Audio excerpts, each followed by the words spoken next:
For the homepage, I wanted to give it a sense of movement. So it was important for me to have a video here and also to have a child included in it because it's as opposed to yoga for adults, it's actually yoga for kids.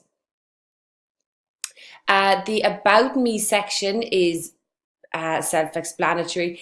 However, I did want to add an element of testimonials to that page as well, of classes that I have done and I am doing. It's really good for SEO and also it's very good for getting further business also.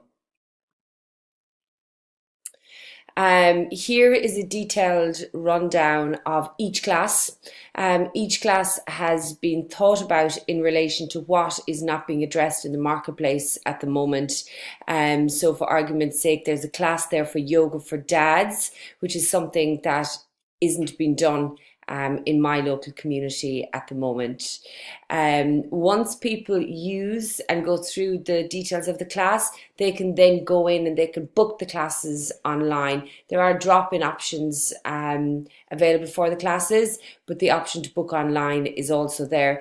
The option to book in packages is there, and the option to book individual classes are there also. And that is connected up to a payment account in the back end. This is the podcasting section to Yogaful. This is a curation of interviews that have been done by myself that are relevant to Yogaful, to a more mindful life and to help people feel a little bit more zen. So there's no set criteria per se, but the overall narrative is of a more mindful life. It doesn't necessarily have to do specifically with yoga for kids, but again, it has to fit into the theme of being yogaful, positive, mindful, and trying to stay a little bit zen.